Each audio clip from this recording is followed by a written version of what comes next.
आज हम uniform electric field में इलेक्ट्रिक डायपोल पर लगने वाले टॉर्क और नेट फोर्स के बारे में कैलकुलेशन करेंगे। तो यूनिफॉर्म इलेक्ट्रिक फील्ड यानी समरूप विद्युतीय क्षेत्र।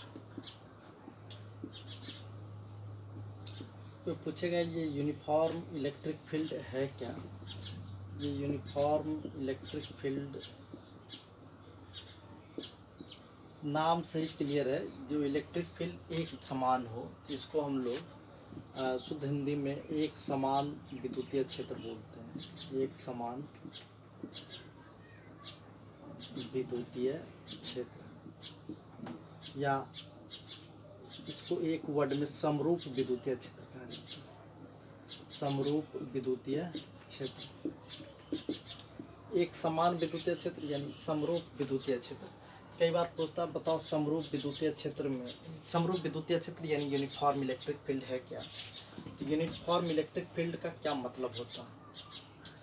कुछ नहीं, यूनिफॉर्म इलेक्ट्रिक फील्ड का जो मतलब है, इलेक्ट्रिक फील्ड इंटेंसिटी यानी विद्युतीय क्षेत्र की तीव्रता एक जैसी होनी चाहिए।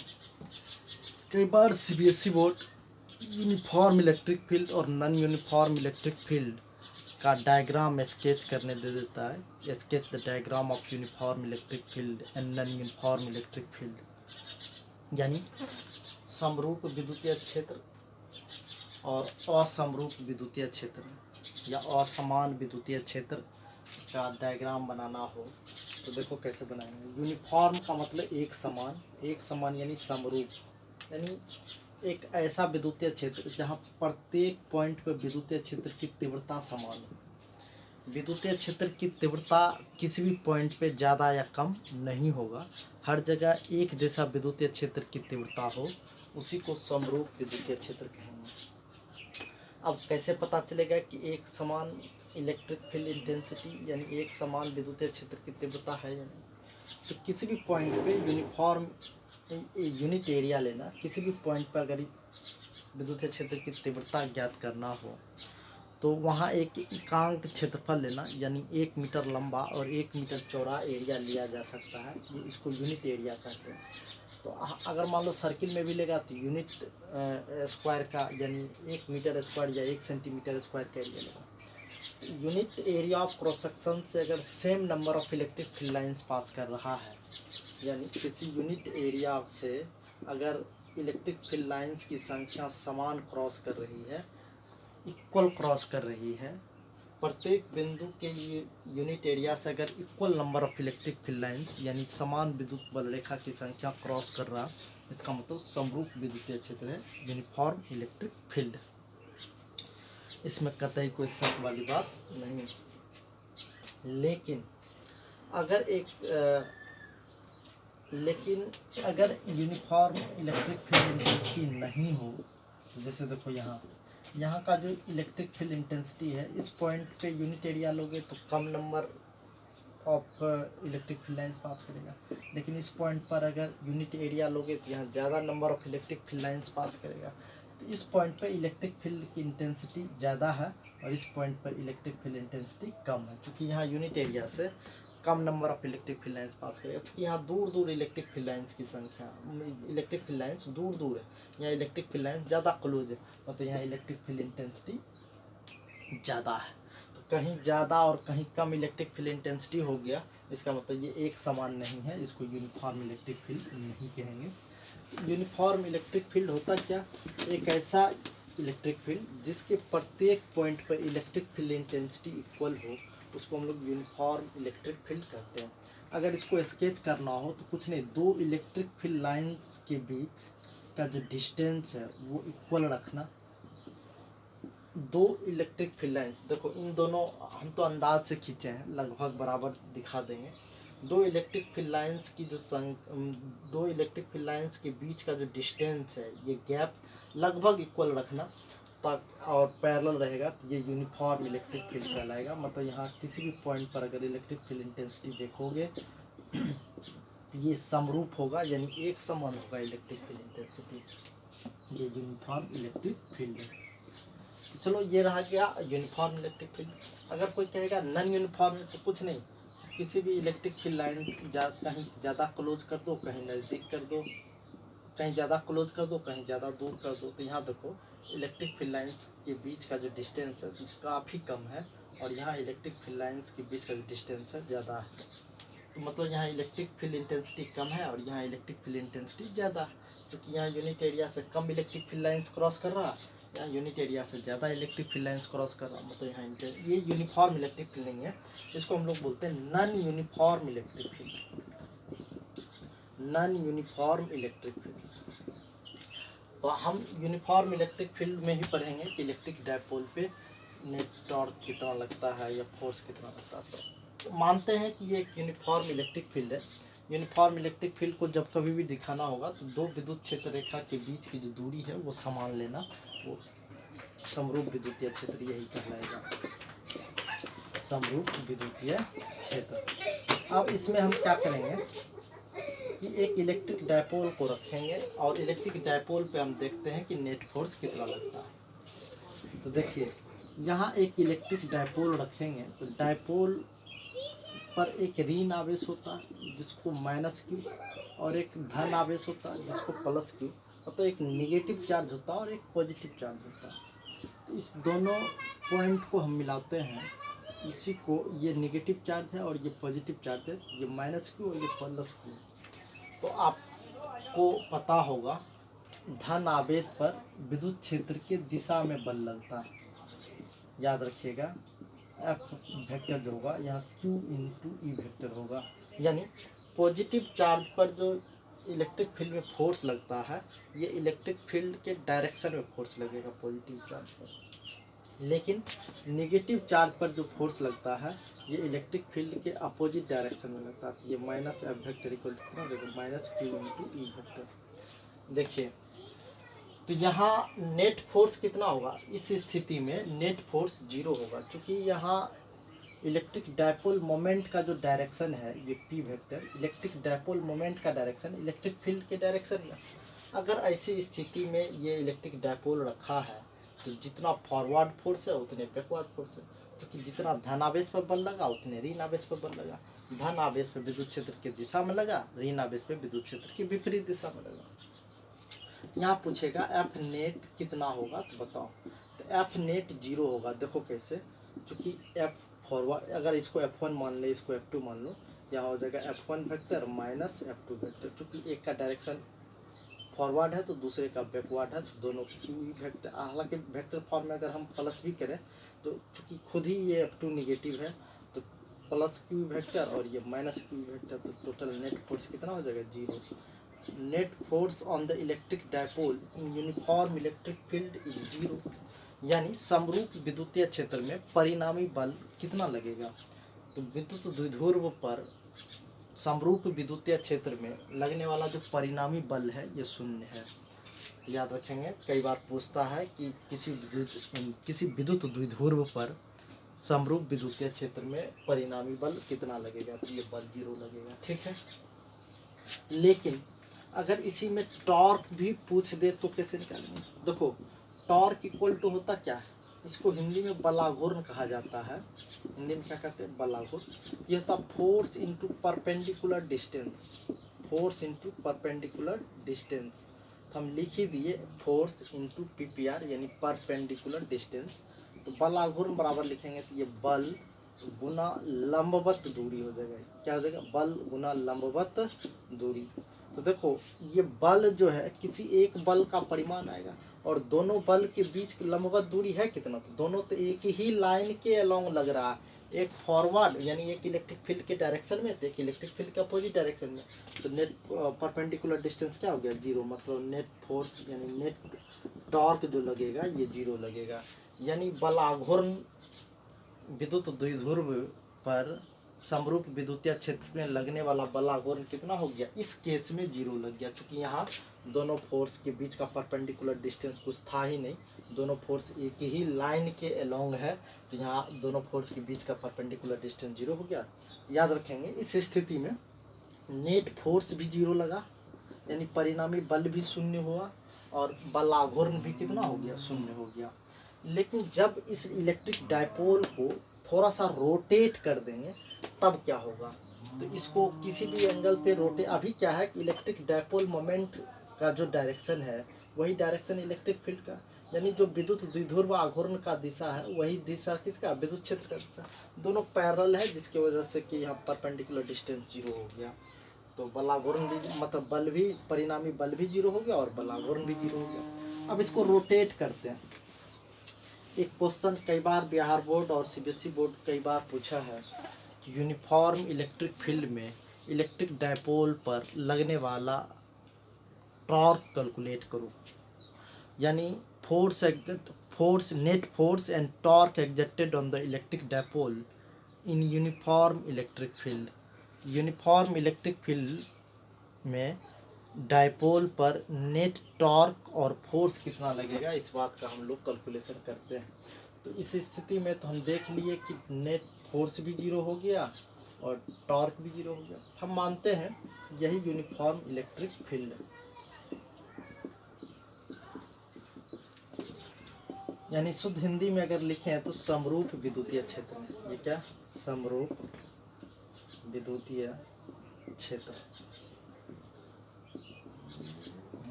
ठीक है। ये इलेक्ट्रिक फील्ड को, यूनिफॉर्म इलेक्ट्रिक फील्ड का जो इंटेंसिटी होगा, इलेक्ट्रिक फील्ड को हमने ई दिखा दिया। देखो इससे पहले जो इलेक्ट्रिक डायपोल था इसी दिशा में रखा था, नेगेटिव चार्ज यहाँ था, पॉजिटिव चार्ज यहाँ था। लेकिन इस इलेक्ट्रिक डायपोल को अगर हम रोटेट कर दें, क्योंकि इस दिशा में तो हम नेट टॉर्क भी निकाल चुके हैं और फोर्स भी निकाल चुके हैं, अब इसको रोटेट करें तो क्या होगा, तो देखो इसको रोटेट करने का काम करता है।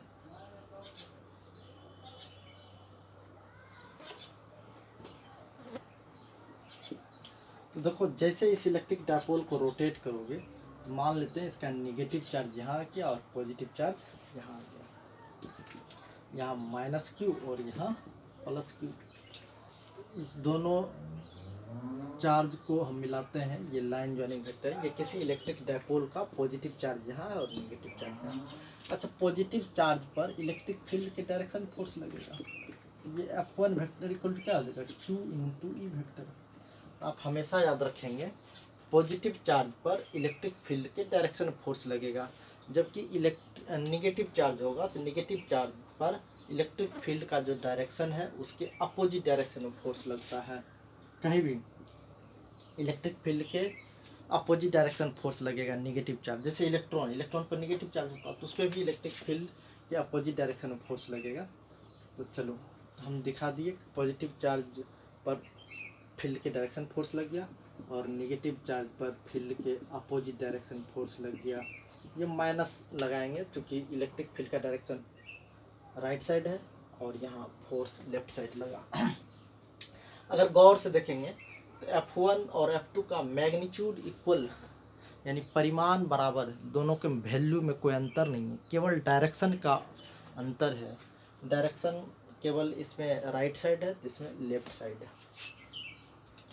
अच्छा, यहाँ चूँकि दोनों फोर्स, देखो एक फोर्स का डायरेक्शन ऊपर है और दूसरा फोर्स ये नीचे है, दोनों के बीच परपेंडिकुलर डिस्टेंस कुछ ना कुछ रहा होगा, तो यहाँ से परपेंडिकुलर लाइन ड्रॉ करते हैं। तो परपेंडिकुलर लाइन ड्रॉ हम लोग इसलिए करते हैं क्योंकि टॉर्क निकालने में फोर्स इंटू परपेंडिकुलर डिस्टेंस का जरूरत पड़ता है।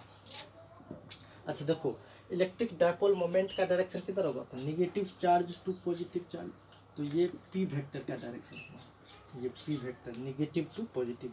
देखो पी वेक्टर और इलेक्ट्रिक फील्ड वेक्टर के बीच का एंगल क्या होगा, थीटा, हम कंसीडर करते हैं थीटा। अगर इन दोनों के बीच का एंगल थीटा तो ऑब्वियसली ये एंगल भी थीटा रहा होगा, तो इस पॉइंट को हम ए मान लेते हैं और इस पॉइंट को हम बी मान लेते हैं और यहाँ जो परपेंडिकुलर लाइन ड्रॉ की ये सी मान लेते हैं, ठीक है।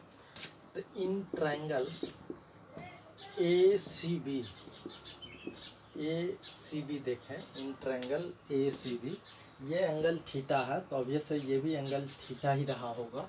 तो हम परपेंडिकुलर डिस्टेंस ड्रॉ कर लेते हैं, क्योंकि टॉर्क जब भी निकालेंगे परपेंडिकुलर डिस्टेंस की आवश्यकता होगी।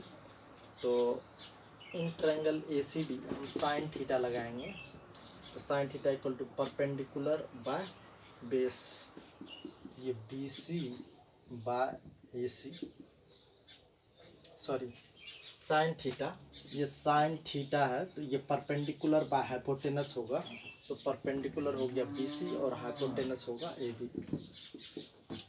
तो ये BC इक्वल टू क्या होगा, AB साइन थीटा। और आपको पता है नेगेटिव चार्ज से पॉजिटिव चार्ज के बीच का जो डिस्टेंस है ये हमेशा 12 मानते हैं। पहले भी देखना कि मिड पॉइंट से जितना पॉजिटिव चार्ज होता था उतने नेगेटिव चार्ज होता था, तो इन दोनों के बीच का डिस्टेंस हम लोग क्या मानते हैं, 12। ये हो जाएगा 12 साइन थीटा। तो चलो ये BC जो है ये दोनों फोर्स मतलब F1 और F2, देखो F1 यहाँ है और F2 यहाँ, इन दोनों के बीच का परपेंडिकुलर डिस्टेंस। इस स्थिति में अगर टॉर्क निकालने के लिए तो फोर्स देखो torque equal to force into perpendicular distance, perpendicular distance. Hindi में लिखें तो बल आघूर्ण बराबर कितना हो जाएगा, बल गुना लंबवत दूरी। अच्छा देखो बल का परिमाण तो बराबर है, डायपोल पर लगने वाला जो फोर्स है नेगेटिव चार्ज पे जितना फोर्स है उतनी पॉजिटिव चार्ज फोर्स है। तो किसी एक फोर्स का मैग्नीट्यूड लो तो QE इंटू दोनों के बीच का परपेंडिकुलर डिस्टेंस कितना, तो 12 साइन थीटा। तो देखो इसको लिख सकते हैं 2QL E साइन थीटा। और देखो P इक्वल टू क्या लिखते हैं, 2QL तो P, तो ये PE साइन थीटा हम लोग लिखेंगे, PE साइन थीटा। तो ये torque equal to PE sine theta हो गया। अच्छा गौर करेंगे P क्या है, तो इलेक्ट्रिक डायपोल मोमेंट है यानी विद्युत द्विध्रुव आघूर्ण है। E क्या, तो इलेक्ट्रिक फील्ड इंटेंसिटी यानी विद्युतीय क्षेत्र की तीव्रता। थीटा क्या, इलेक्ट्रिक डायपोल मोमेंट और इलेक्ट्रिक फील्ड के बीच का एंगल यानी विद्युत द्विध्रुव आघूर्ण और विद्युतीय क्षेत्र के बीच का दिशा, इनके बीच का एंगल थीटा। तो अभी से ये एंगल भी थीटा ही होगा। तो tau equal to P sine theta. अच्छा थीटा हम 0 कर सकते हैं, 180 कर सकते हैं, तो 30 कर सकते हैं, 60 कर सकते हैं। कई बार 30 डिग्री पे वैल्यू पूछ देगा, 90 डिग्री पे वैल्यू पूछ देगा, तो थीटा का वैल्यू 90, 30, 60 जो भी कहेगा अपना रखते चलेंगे 45। अच्छा इस स्थिति में टॉर्क तो आ गया यानी बलाघूर्ण तो आ गया, लेकिन अगर इसको वेक्टर फॉर्म में पूछेगा तब कैसे निकालेंगे। तो देखो वेक्टर फॉर्म में अगर पूछेगा तो टॉ वेक्टर इक्वल टू हो जाएगा ये P vector cross E vector.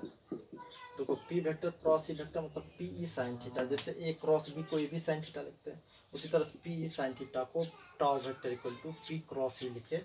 P cross E का मतलब PE साइन थीटा हो जाएगा।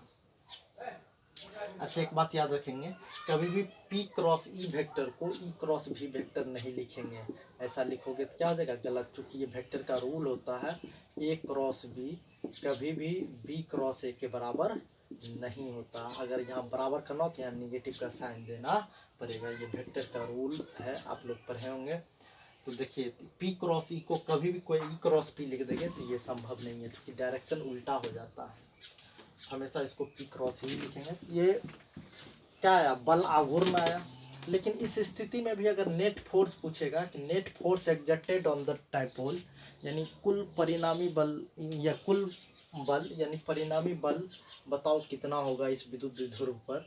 तो देखो F1 माइनस F2, क्योंकि जितना फॉरवर्ड है उतना बैकवर्ड है, तो QE माइनस QE टोटल क्या हो जाएगा 0।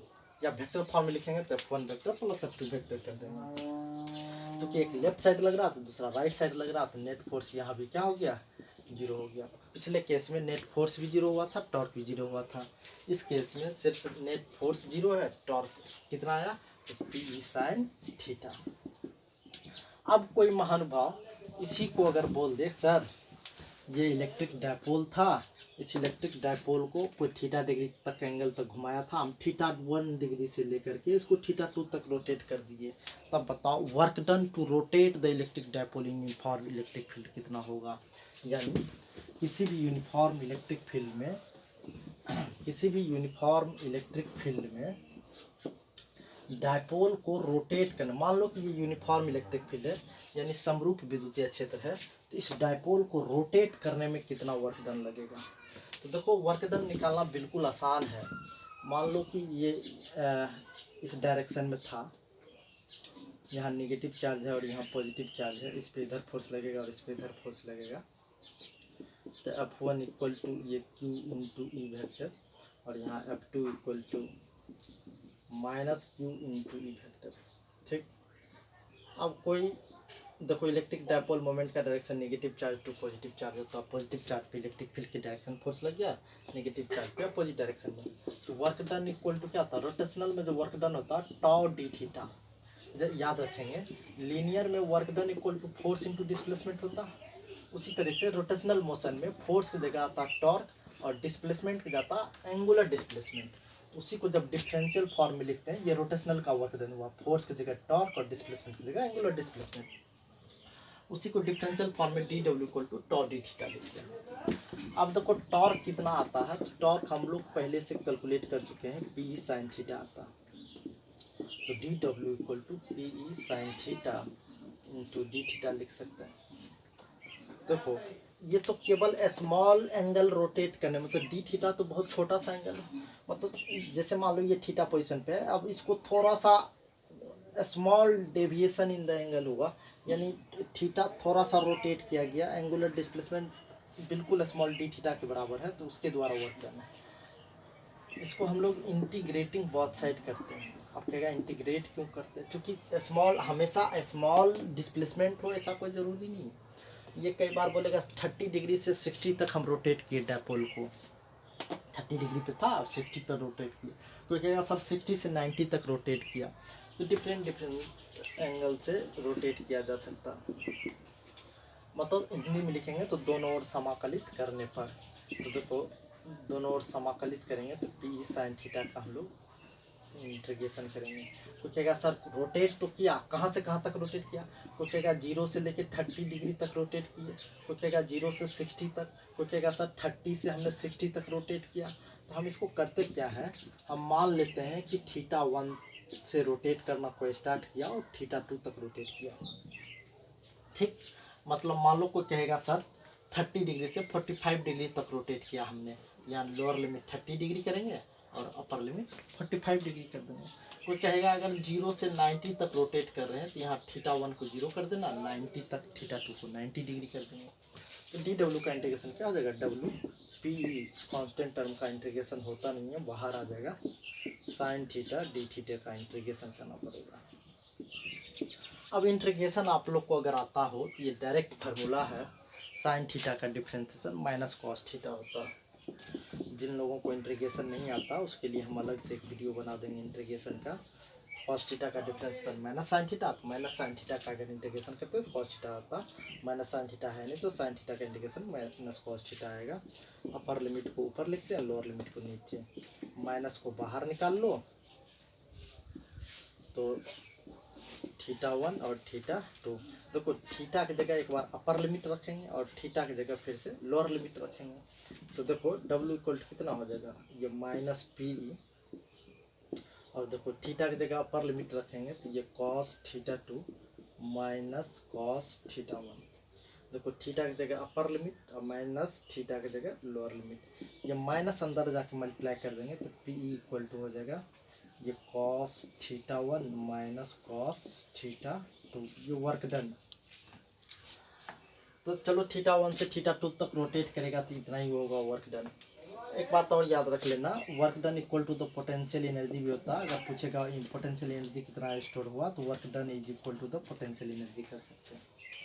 ठीक, मतलब पोटेंशियल एनर्जी का भी यही फार्मूला हो जाएगा। अगर इसी को कोई कहेगा सर θ1 0 था, मतलब 0 से आपने रोटेट करना स्टार्ट किया और थीटा तक रोटेट किया, जैसे बोलेगा θ1 0 डिग्री से रोटेट करना स्टार्ट किया 90 तक गए, या 0 से रोटेट किए 60 तक गए, तो वर्क डन इक्वल टू कितना हो जाएगा पी, देखो कॉस θ1, तो θ1 की जगह 0 और θ2 की जगह थीटा, चूँकि θ2 थीटा के ऊपर हो गया तो थीटा लिख दिए, तो कॉस 0 होता कितना 1, तो 1 माइनस कॉस थीटा। अब देखो अगर 0 से थीटा तक रोटेट करेंगे तो इतना वर्क डन करना पड़ेगा, अगर θ1 से θ2 तक रोटेट करेंगे तो इतना वर्क डन करना पड़ेगा। ठीक है, सीधा जितना वर्क डन हुआ वही पोटेंशियल एनर्जी के रूप में भी स्टोर होगा। पूछेगा calculate the potential energy stored in the uniform electric field. तो यूनिफॉर्म इलेक्ट्रिक फील्ड में जो रोटेट करने की वजह से मतलब इलेक्ट्रिक पोटेंशियल एनर्जी स्टोर हुआ। इस डायपोल को जैसे हम रोटेट किए तो वर्क डन करना पड़ा, तो जितना वर्क करना पड़ा रोटेट में, बाद में इतना इसके अपोजिट डायरेक्शन में वर्क करेगा, उसी को हम लोग एनर्जी कहते हैं। इलेक्ट्रिक पोटेंशियल एनर्जी जो होता है वर्क डन के बराबर होगा, तो W = U कर देंगे तो ये U के बराबर हो जाएगा। तो आज भर के लिए हम इतना ही छोड़ते हैं, अगले दिन अब हम अगले टॉपिक के साथ मिलेंगे।